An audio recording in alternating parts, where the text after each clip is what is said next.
የማክሰኞ ጥር 5 2018 ዓ.ም ሰላም ጤና ይስጥልን። የተወደዳችሁ መሃል ሚዲያ አድማጭ ተመልካቾቻችን እንደምን ውላችኋል? ለዛሬ ለማክሰኞ ወደ እናንተ እንዲደርሱ ያጠናቀርናቸውን የቀን መረጃዎቻችንን ይዘንላችሁ ቀርበናል። በቅድሚያም ዋና ዋናዎቹን እናሻገር። በትግራይ የሚኖሩ ኤርትራውያን በህወሓት አመራሮች ታስረው በኃይል ተላልፈው ለሻዕቢያ መንግስት እየተሰጡ መሆኑ ተጋለጠ። ጀግናው መከላከያ ሰራዊት በደቡብ ጎንደር የሚንቀሳቀስ የጥፋት ኃይል ክንፍ ሻለቃ መሪን ደመሰሰ። የኤርትራዊ ቴሌቪዥን ጋዜጠኛ ለፕሬዝዳንት ኢሳያስ አፈወርቂ በብልጽግና ፓርቲ የጦርነት አዋጅና የሁለት ውሃዎች አጀንዳ ላይ ምን ምላሽ አላችሁ ሲል ጥያቄ አቀረበ። የሻዕቢያው ፕሬዝዳንት ኢሳያስም ስድብ አዘል ምላሽን ሰጥተዋል። ለመሆኑ ምላሻቸው የኢትዮጵያን ወይንስ የኤርትራን መንግስት እውነታ ነው የሚገልጸው? ምላሻቸውን መሬት ላይ ያለውን እውነታ ጋር እያያያዘ ሰፊ ዘገባን ይዘናል። አብራችሁን ከቆያችሁ ሰዓቱን ጠብቆ የምታዳምጡት ጥንቅራችን ነው። የሶማሊያ መንግስት ከተባበሩት አረብ ኤምሬት ጋር ያለውን ግንኙነት አቋረጠ። ቀደም ብላችሁ ያዳመጣችኋቸውን አበይት ርዕሰ ነጥቦችን ጨምሮ ሌሎች ቀሪ መረጃዎችን ይዘንላችሁ ቀርበናል። በቅድሚያም ዜናውን ላይክና ሼር ሚዲያችንንም ሰብስክራይብ በማድረግ ተጀምሮ ዘንድ አክብሮት ግብዣችን ነው። በቀዳሚነት ወደ ያዝነው አለፍን። ድርጅታችን ሰመር ሪል ስቴት በተወዳጁና የዲፕሎማቲክ መንደር በሆነው በእንግሊዝ ኤምባሲ በ2 ዓመት ውስጥ የሚጠናቀቀው ሳይት ላይ የገና በዓል ምክንያት በማድረግ ለ20 ደንበኞች ብቻ በቅናሽ ዋጋ በካሬ በ74000 ብር ብቻ የቤት ባለቤት አድርጓቸዋል። አሁን ደግሞ የደንበኞችን ጥያቄ መሰረት በማድረግ በመጪው የጥምቀት በዓል ቀድመው ለሚመጡ 10 ደንበኞች ብቻ ተጨማሪ እስከ 35% የሚደርስ ቅናሽ አዘጋጅቶ እየጠበቁት ነው። የግንባታ ዲዛይኑም ከዚህ በፊት የአድዋ 00 የሳይንስ ሙዚየምንና የህንድ ኤምባሲን በሰሩ ጉምቱ ባለሙያዎች እየተሰራ መሆኑ ቤቶቹን እጅግ ተፈላጊ አድርጓቸዋል። እነዚህም ቤቶች በ10% ቅድመ ክፍያ ከ50% የባንክ ብድር ጋር ለማስተናገድ ዝግጅታችንን ጨርሰናል። ታዲያ ምን ይጠብቃሉ? የዚህ ድል ተጠቃሚ ለመሆን ከታች ባለው ስልክ ይደውሉ። በትግራይ የሚኖሩ ኤርትራውያን በህወሓት አመራሮች ታስረው በኃይል ተላልፈው ለሻዕቢያ መንግስት እየተሰጡ መሆኑ ተጋለጠ። በህወሓትና በሻዕቢያ አመራሮች እየተመሰረተው ጽምዶ የተባለው የጥፋት ጥምረት ለትግራይ ህዝብ ስጋት እንጂ ተስፋ እንደማይሆን ፀሐይ የሞቀው እውነታ ነው። ከዚህም ጋር ተያይዞ ጋዜጠኛና የፖለቲካ ተንታኙ አሉላ ሰለሞን በትግራይ የሚኖሩ ኤርትራውያን በህወሓት አመራሮች ታስረው በኃይል ተላልፈው ለሻዕቢያ መንግስት እየተሰጡ መሆኑን አጋልጧል። ይህም ሳያንስ ዜጎቹ እየታገቱ ውጪ ከሚኖሩ ዘመዶቻቸው ከፍተኛ የማስለቀቂያ ገንዘብ እየተጠየቀባቸው እንዲሁም በትግራይ ውስጥ ለመቆየት የትግራይን መታወቂያ ለማግኘት ጠቀም ያለ ገንዘብ እየተጠየቀባቸው እንዲሁም ለህወሓት ከፍተኛ አመራሮች ሀብት ማካበቻ እየሆኑ እንደሚገኙም ይፋ አድርጓል። ጀግናው መከላከያ ሰራዊት በደቡብ ጎንደር የሚንቀሳቀሰውን የጥፋት ኃይል ክንፍ ሻለቃ መሪን ደመሰሰ። የሰላም መንገድን አሻፈረኝ ባሉ እንዲሁም በዝርፊያ ተግባር ህብረተሰቡን ማማረርን በመረጡ ጸረ ሰላም ኃይሎች ላይ የሚወስደውን የማያዳግም እርምጃ ተጠናክሮ እንደቀጠለም ገልጿል። በዚህም ሲሳይ ዋሴ የተባለ በደቡብ ጎንደር የሚንቀሳቀስ የጥፋት ኃይል ክንፍ ሻለቃ መሪ በደቡብ ጎንደር ችንዛራ በተባለ ቦታ እርምጃ ተወስዶበታል ተብሏል። ሰራዊቱ ባደረገው ኦፕሬሽን ሌሎችም ታጣቂዎች እስከ ወዲያኛው ተሸኝተዋል። በርካታ ታጣቂዎችም ተማርኳል። እንዲሁም በርካታ የጦር መሳሪያዎች፣ ሌሎች ህገወጥ ቡድኖች የሚጠቀሙባቸው ቁሳቁሶች ተማርከዋል። የኤርትራዊ የቴሌቪዥን ጋዜጠኛ ለፕሬዝዳንት ኢሳያስ አፈወርቂ በብልጽግና ፓርቲ የጦርነት አዋጅና የሁለት ውሃዎች አጀንዳ ላይ ምን ምላሽ አላችሁ ሲል ጥያቄን አቀረበ። የሻዕቢያው ፕሬዝዳንት ኢሳያስም ስድብ አዘል ምላሽን ሰጥተዋል። ለመሆኑ ኢሳያስ የሰጡት ምላሽ የኢትዮጵያን ወይንስ የኤርትራን እውነታ ነው የሚያሳየው? ተከታዩን እንመልከት። የኤርትራዊ የቴሌቪዥን ጋዜጠኛ ለፕሬዝዳንት ኢሳያስ አፈወርቂ በብልጽግና ፓርቲ የጦርነት አዋጅና የሁለት ውሃዎች አጀንዳ ላይ ምን ምላሽ አላችሁ ሲል አቀረበላቸው ጥያቄ የሻዕቢያው ፕሬዝዳንት የሚከተለውን ምላሽ ሰጥተዋል። በዚህ ጉዳይ ላይ ጊዜ ማባከን የለብንም። ይህ ጥያቄ ምላሽ አያስፈልገውም። የብልጽግና ፓርቲ በገዛ ህዝቡ ላይ የጦርነት አጀንዳ እያራመደ ነው። የፕሪቶሪያ ስምምነት ቢኖርም በአማራ በትግራይና በኦሮሞ ህዝቦች ላይ ጦርነት እያካሄደ ነው ብሏል። በእኛ ላይ ጦርነትን አውጇል። ስለሰበሰባቸው ድሮኖችና መሳሪያዎች እየፎከረ ነው። እኛ ለጦርነት ፍላጎት የለንም። ነገር ግን ሀገራችንን እንዴት መከላከል እንዳለብን እናውቃለን። ራዕያችን መልካም ግንኙነትን ማጠናከር ነበር ሲሉ ገልጸዋል። ነገር ግን በቀጠናው ግጭት ለመፍጠር በቆረጠና ከሱዳን ቀውስ በስተጀርባ ባለው የውጭ ኃይል በሚመራው የብልጽግና ፓርቲ አጀንዳ ልንረበሽ አይገባም። የብልጽግና ፓርቲ አስተሳሰብ በአራት መገለጫዎች ሊገለጽ ይችላል። እነሱም ብቃት ማነስ፣ ኪሳራ፣ ፈሪነትና ስግብግብነት ናቸው ሲሉ የስድብ መልእክትን አስተላልፏል። ነገር ግን ዝቶ አልቃሽ የሆነው የሻዕቢያው መንግስት ኢሳያስ አፈወርቂ ማታ በቃለ መጠይቁ የተናገረው ስለ ራሱ የሰደበውም ራሱ ነው። የሰጡትን 6 የማንነት መገለጫዎች ወደ ባለቤቱ መልሰን እንደሚከተለው እንመልከታቸው። የሻዕቢያው መንግስት ሰነፍ ያለው ማንን ነው? ላለፉት 30 ዓመታት አንድም ፋብሪካ ያልገነባ፣ ከተማ ያረጀ፣ ህዝቡን ውሃና መብራት ያሳጣ፣ አንድም ዩኒቨርሲቲ የሌለው ስርዓት መሪ እንዴት ኢትዮጵያን ሰነፍ ይላል? ስንፍና ማለት ሀገርን ለ30 ዓመት ይዞ ባረጀ ታሪክ መመካት እንጂ እንደ ኢትዮጵያ ግድብ ገድቦ ስንዴ አምርቶ ሀገር መገንባት አይደለም። የሰነፍ ልክን የአስመራ መንገዶች በግልጽ ያሳያሉ። ነዳይ ችግረኛ ያለውስ ማንን ነው? ኢትዮጵያ በዓለም አቀፍ ደረጃ የምትፎካከር ኢኮኖሚ የገነባች፣ ኢሳያስ ግን ዜጎቹን በውጭ ሀገር ሰርተው በሚልኩላቸው 2% ዲያስፖራ ግብር የሚተዳደር መንግስትን ይመራል።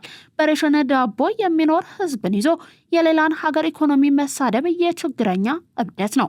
በመቀጠልም በአፉ ስግብግብነትን ለኢትዮጵያ ሰጥቷል። ለመሆኑ ለ33 ዓመታት ያለ ምርጫ፣ ያለ ህገ መንግስትና ያለ ተጠያቂነት በስልጣን ላይ ተጣብቆ መኖርን የሚያህል ፖለቲካዊ ስግብግብነት የለም። ስልጣን ለህዝብ ለማካፈል ያልፈለገ ብቻውን የሀገር እጣ ፋንታን እየወሰነ ሰው ሌላውን ስግብግብ ሲል ስሙን ለሌላው እየሰጠ እንደሆነ በግልጽ ያሳያል። የሻዕቢያው መንግስት ከዳተኛ ያለውስ ማንን ነው? የታገለለትን ህዝብ ነጻነት ነፍጎ ባሪያ ያደረገ፣ የትግል ጓዶቹን ከ15 ዓመት በላይ በእስር ቤት እያበሰበሰ፣ አሁን ደግሞ የአፍሪካ ቀንድን ጥቅም ለግብፅ አሳልፎ ለመስጠት የሚዶልት ከዚህ በላይ ከዳተኛ ከየት ይምጣ? ኢሳያስ የኤርትራን ህዝብ አደራ ይከዳ ነው። የሻዕቢያው መንግስት ፈሪ ያለውስ ማንን ነው? ለ30 ዓመት አንድም ቀን ህዝብን ሰብስቦ ምርጫ ለማድረግ የፈራ፣ በነፃ ሚዲያ ለመጠየቅ የፈራ፣ ህገ መንግስትን ለማጽደቅ የፈራ መሪ ዛሬ በካሜራ ፊት ጀግና መስሎ ቢቀርብ ማን ያምነዋል? ፈሪነት ማለት የራስን ህዝብ ድምፅ መፍራት ነው። በመጨረሻስ የረከሰ ያለው ማንን ነው? ኤርትራን የአፍሪካ ሰሜን ኮሪያ አድርጎ ወጣቱ በሙሉ ሀገር ጥሮ እንዲጠፋ ያደረገ፣ ገንዘቡና አቅፋ ከድንበር ውጪ ወረቀት የሆነበት መሪ ስለ ኪሳራ ሲያወራ መሳቅ ሳይሆን ማልቀስ ነበረበት። ኢትዮጵያና እስራኤል በቀይ ባህርና በቀጠናዊ የጸጥታ ጉዳዮች ላይ በጋራ ለመስራት ተስማሙ። በመካከለኛው ምስራቅና በአፍሪካ ቀንድ በተለይም በቀይ ባህር አካባቢ እየታየ ያለውን የጂኦፖለቲካዊ ውጥረት በበረታበት በዚህ ወቅት የኢትዮጵያና የእስራኤል መንግስታት ስትራቴጂካዊ ግንኙነታቸውን ይበልጥ ለማጥበቅ ተስማምተዋል። የውጭ ጉዳይ ሚኒስትር ዴኤታ አምባሳደር ሀድራ አበራ ከእስራኤል የውጭ ጉዳይ ሚኒስትር ጌዲዮን ሰዓር ጋር በኢየሩሳሌም ባደረጉት ውይይትም ሁለቱ ሀገራት በቀጠናዊና በሰላም እንዲሁም ደህንነት ዙሪያ ያላቸውን ትብብር ወደ ላቀ ደረጃ ለማሸጋገር መወሰናቸውን ገልጸዋል። ይህ የከፍተኛ ባለስልጣናት ምክክር በዋነኛነት በቀይ ባህር ወሳኝ የባህር መስመር ላይ እያጋጠሙ ያሉ የጸጥታ ስጋቶችን በጋራ ለመመከትና የሽብርተኝነትን እንቅስቃሴ ለመግታት በሚያስችሉ ጉዳዮች ላይ ያተኮረ ነው። በቅርቡ በኢየሩሳሌም ለሚካሄደው 4ኛው የኢትዮ እስራኤል የፖለቲካ ምክክር መድረክም እንደ መነሻ የታየው ይህ ውይይት ሁለቱ ወገኖች በቀጠናቸው ሰላምና መረጋጋትን ለማስፈን መረጃ በመለዋወጥና በቅንጅት መስራት ለሁለቱም ሀገራት ብሔራዊ ጥቅም ወሳኝ መሆኑ ተገልጿል። ከጸጥታው ዘርፍ ጎን ለጎን በሁለቱ ሀገራት መካከል ያለውን የኢኮኖሚ ትብብር ይበልጥ ለማሳደግና ጥብቅ ለማድረግ ሰፊ ፍላጎት መኖሩም ተገልጿል። 7ኛውን ሀገራዊ ጠቅላላ ምርጫ ፍትሃዊ እንዲሁም ዲሞክራሲያዊ በሆነ መንገድ ማከናወን የሚያስችል ዝግጅት መደረጉን የህዝብ ተወካዮች ምክር ቤት አፈ ጉባኤ ታገሰ ጫፎ ገለጹ። የህዝብ ተወካዮች ምክር ቤት ሀገር አቀፍ የህግ አውጪዎች የጋራ ምክክር መድረክ በቢሾፍቱ ከተማ እየተካሄደ ነው። ተጨማሪ ያለን የጋራ ምክክር መድረኩ የመንግስት ግንኙነት ስርዓትን ለመወሰን በወጣው አዋጅ ቁጥር 1231 ህዝባር 2013 መሰረት ይካሄዳል። በፌዴራል መንግስት ፖሊሲዎች፣ ህጎችና ስትራቴጂዎች ላይ ተቀራራቢ አፈጻጸም፣ የጋራ መግባባት፣ ማህበራዊ ፍትህ፣ ዘላቂ ሰላምና መልካም አስተዳደር፣ ዲሞክራሲያዊና ሰብአዊ መብት ጥበቃ እንዲሁም አንድ የፖለቲካ ማህበረሰብ ለመገንባት ያለመ ነው። የህዝብ ተወካዮች ምክር ቤት አፈ ጉባኤ ታገሰ ጫፎ በዚህ ወቅት ሀገር አቀፍ የህግ አውጪዎች የጋራ ምክክር መድረክ ዘላቂ ሰላምና ልማትን በማረጋገጥ የአንድ የፖለቲካና የኢኮኖሚ ማህበረሰብን ለመገንባት ወሳኝ መሆኑን ገልጸዋል። በዚህም በዘንድሮ የምክክር መድረክ ወቅታዊና ሀገራዊ ጉዳዮች ተነስተው ከፌዴራልና ከክልል ህግ አውጪዎች ጋር ውይይት ይደረግባቸዋል ብለዋል። ሰባተኛው ሀገር አቀፍ ምርጫ ዝግጁነትና የምክር ቤቶች ሚና፣ የፐብሊክ በጀትና የፋይናንስ ትንተናና ጥናት ሰነድ እንዲሁም የህግ ኦዲት ሰነድ ላይ ምክክር እንደሚደረግም ገልጸዋል። መንግስት ሰባተኛው ሀገራዊ ጠቅላላ ምርጫ አስቻይ ሁኔታዎችን ለመፍጠር የግብአት አቅርቦትና ሚና በተመለከተ ምክክር ማድረጉን ተናግረዋል።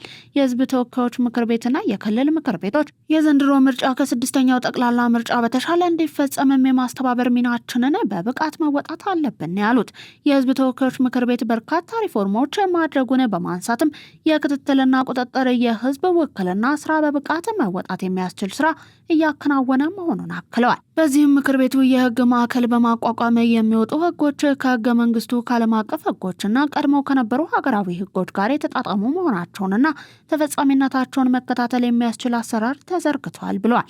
የሀገር አቀፍ የህግ አውጪዎች የጋራ ምክክር መድረክ የጋራ ትርክትን መገንባትና ግልጽነትን መፍጠር የሚያስችል ምህዳር ማስፈን እንደሚያስችልም ጨምረው ገልጸዋል። በቢሾፍቱ ዓለም አቀፍ አውሮፕላን ማረፊያ ፕሮጀክት የሚሳተፉ የዓለማችን ታዋቂ ኩባንያዎች ይፋ ሆኑ። ግንባታው በይፋ የተጀመረው የቢሾፍቱ አውሮፕላን ማረፊያ ፕሮጀክት ከህንፃ ዲዛይን ጀምሮ የፕሮጀክቱ አማካሪና ተቆጣጣሪ በመሆን የሚሰሩት በስነ ህንፃ ስመጥር የሆኑ ግዙፍ ዓለም አቀፍ ኩባንያዎች ናቸው። በዛሃ ሀዲድ ጋር በመሆን የአዲሱን አውሮፕላን ማረፊያ የግንባታ ንድፍን የሰራው ኩባንያ ዋና መስሪያ ቤቱን በእንግሊዝ ያደረገው ፓስካል ዋትሰን ነው ተብሏል። የ70 ዓመታት በካበተ ልምድ ያለው የኩባንያ በአየርላንድ የሚገኘውን የደብሊን አውሮፕላን ማረፊያ፣ በሳውዲ ሪያድ የሚገኘውን የንጉስ አብዱል አዚዝ አውሮፕላን ማረፊያን እንዲሁም የሪያድ የሜትሮ ባቡር መስመር ግንባታን ጨምሮ በርካታ ግዙፍ ፕሮጀክቶችን እያከናወነ ኩባንያ ነው። ታላቁ የኢትዮጵያ ህዳሴ ግድብ የሚገኝበት ጉባ የኢትዮጵያን የከፍታ ጅማሮ መነሻና በቀጠናው የሀገሪቱን ተሰሚነት የሚያረጋግጥ ስፍራ መሆኑን ፕሮፌሰር ያዕቆብ አርሳኖ ገለጹ። ህዳሴ ለኢትዮጵያ ማንሰራራት በሚል መሪ ሀሳብ የኢትዮጵያ ፕሬስ ድርጅት በጉባ ባዘጋጀው ስለ ኢትዮጵያ የውይይት መድረክ ላይ ፕሮፌሰር ያዕቆብ ተገኝተው ማብራሪያን ሰጥተዋል። ፕሮፌሰሩ በዚህ ወቅት እንደገለጹት ጉባ የህዳሴ ግድብ መገኛ ብቻ ሳይሆን የኢትዮጵያ እምብርት መሆኑንም አረጋግጠዋል። የግድቡ የኃይል ትስስር መላው ኢትዮጵያውያን የምስራቅ አፍሪካ ቀጠናን የሚያካልል በመሆኑ በጉባ የታየውን የከፍታ ጅማሮን ለማድረግ በየዘርፉ የተጀመሩ ስራዎች ተጠናክረው ሊቀጥሉ እንደሚገባም ያዕቆብ አሳስበዋል። የኢትዮጵያ ህዝብ ለግድቡ መጠናቀቅ ያሳየውን ተጋድሎ በቀጣይም በቱሪዝም፣ በኢንዱስትሪ፣ በኃይል አቅርቦትና በሌሎች ዘርፎችም ሊደግም እንደሚገባ ፕሮፌሰሩ አሳስበዋል።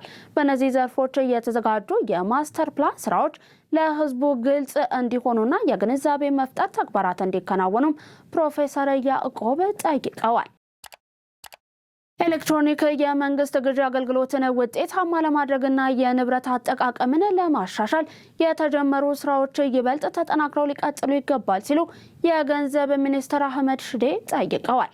ተጨማሪውን ይዘናል፣ እንደሚከተለው ይቀርባል። የመንግስት ግዢና ንብረት ባለስልጣን ከፌዴራል ባለበጀት መስሪያ ቤቶች ጋር በኤሌክትሮኒክ የግዢ ስርዓት አተገባበር ላይ ውይይት እያደረገ ይገኛል። የገንዘብ ሚኒስትር አህመድ ሽዴ በዚህ ወቅት እንዳሉት ዘመናዊና የኤሌክትሮኒክ ግዢ የበለጠ በማጠናከር የመንግስት ሀብት በአግባቡ ስራ ላይ የመዋል ስራ የበለጠ ተጠናክሮ መቀጠል አለበት ብለዋል። የግዢ ስርዓትን በማዘመንና በዲጂታል መልኩ በመፈጸም ውጤታማነቱን ማጠናከር እንደሚገባም ገልጸዋል። ከፍተኛ ግዢ የሚፈጸመው በመንግስት ተቋማት በመሆኑ ውስን የሆነን የሀገር ሀብት በአግባብ ጥቅም ላይ ማዋል አስፈላጊ መሆኑን አስገንዝበዋል። የግዢ አዋጁን ውጤታማ ለማድረግ የዲጂታል አሰራርን ማጠናከር ከሁሉም ተቋማት የሚጠበቅ ግዴታ መሆኑንም በአጽንኦት ጠቅሰዋል። ኤሌክትሮኒክ የግዢ ስርዓትን ባለው የገበያ ዋጋ መሰረት በማወዳደር መፈጸም እንደሚገባ በማንሳት ባለስልጣኑ የድጋፍና ክትትል ስራውን ሊያጠናክር ይገባልን ብለዋል። የመንግስት ግዢና ንብረት ባለስልጣን ዋና ዳይሬክተር መሰረት መስቀሌ በበኩላቸው ዘመናዊ እና ፍትሃዊ የግዢ ስርዓት እንዲተገበር የሚያስችሉ የተለያዩ ስራዎች እየተከናወኑ እንደሚገኙ ተናግረዋል። ባለስልጣኑ የህግ የአሰራርና የአደረጃጀት ማሻሻያ በማድረግ በቴክኖሎጂ የተደገፈ ቀልጣፋ አገልግሎት እየሰጠ መሆኑን በመግለጽ የኤሌክትሮኒክ ግዢ እኩል እድል ለመፍጠር የመንግስት ወጪ ለመቀነስና ግልጽነትና ተጠያቂነትን ማስፈን እንደሚያስችልም ተናግረዋል። የኦሮሚያ የኢንቨስትመንትና ኢንዱስትሪ ቢሮ በ2018 በጀት ዓመት የመጀመሪያው 6 ወራት ውስጥ ከ260 ቢሊዮን ብር በላይ ካፒታል ማስመዝገቡን 8321 የኢንቨስትመንት ፕሮጀክቶችን ማጽደቁን አስታወቀ። የቢሮው ኃላፊ አህመድ እድሪስ በሰጡት ጋዜጣዊ መግለጫም ላይ እንደተናገሩት የክልሉ ኢንቨስትመንት ቦርድ በሁለት ዙር ባስተላለፈው ውሳኔ ለፕሮጀክቶቹ ፍቃድን ሰጥቷል። በመጀመሪያው ዙር ከ90 ቢሊዮን ብር በላይ ካፒታል ያስመዘገቡ 3163 ፕሮጀክቶች፣ በሁለተኛው ዙር ደግሞ ከ172 ቢሊዮን ብር በላይ ያስመዘገቡ 5158 ፕሮጀክቶች መጽደቃቸውን የቢሮ ኃላፊ አብራርተዋል። ፕሮጀክቶቹ በአጠቃላይ 143,000 ሄክታር መሬት ላይ የሚያርፉ መሆናቸውንም ገልጸዋል። እነዚህ ፕሮጀክቶች በሙሉ አቅማቸው ወደ ስራ ሲገቡም ከ691,000 በላይ ለሚሆኑ ዜጎች የስራ እድል እንደሚፈጥሩም ጠቁመዋል። በተጨማሪም ፕሮጀክቶቹ ለክልሉ መንግስት ከ51 ቢሊዮን ብር በላይ ገቢ እንደሚያስገኙም እንደሚጠበቅም ያብራሩት። በክልሉ ለኢንቨስትመንት ምቹ ሁኔታዎችን በመፍጠር ረገድ የተከናወኑ ስራዎች ለዚህ ከፍተኛ የካፒታል ምዝገባ መገኘት ከፍተኛ አስተዋጽኦ እንዳበረከቱም ነው የገለጹት። የተወደዳቸው የመሃል ሚዲያ አድማጭ ተመልካቾቻችን ለዛሬ ዕለተ ማክሰኞ ወደ እናንተ እንዲደርሱ ያጠናቀርናቸውን የቀን መረጃዎቻችንን ነው እየተመለከታችሁ የምትገኙት። ዜናዎቻችን እንደቀጠሉ ናቸው። ከባህር ማዶ ወደ ያዝናቸው አለፍን።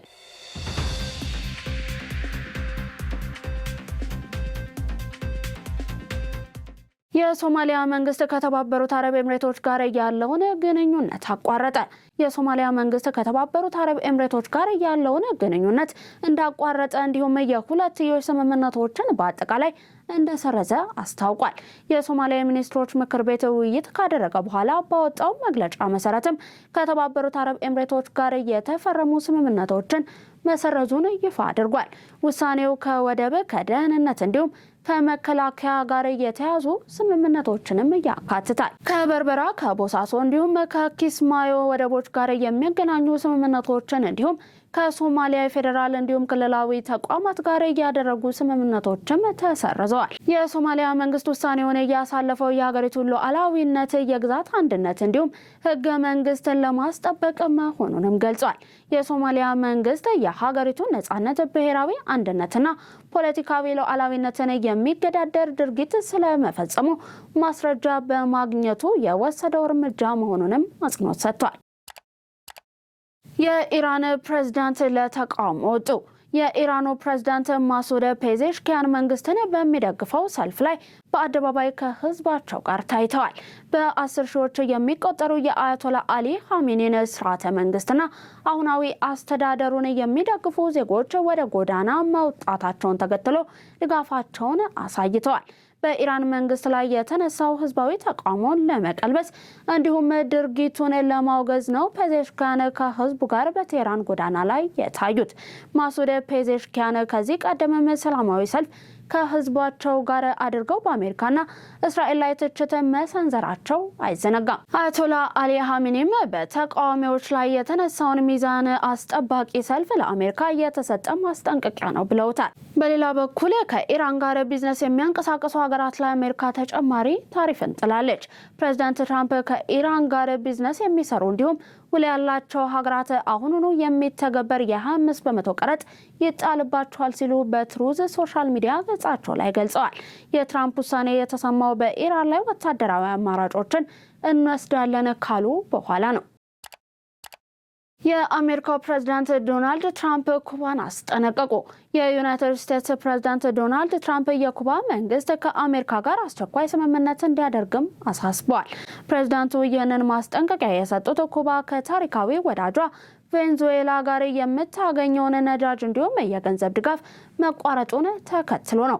ፕሬዝዳንት ትራምፕ ከእንግዲህ ወደ ኩባ የሚሄድ ነዳጅም ሆነ ገንዘብ አይኖርም ሲሉ በትሩዝ ሶሻል ገጻቸው ላይ አስፍረዋል። የቀድሞ የቬንዙዌላ ፕሬዝዳንት ኒኮላስ ማዱሮን በአሜሪካ ኃይሎች ቁጥጥር ስር መዋላቸውን ተከትሎ የቬንዙዌላ ነዳጅ ወደ አሜሪካ እንዲዞርም ተደርጓል።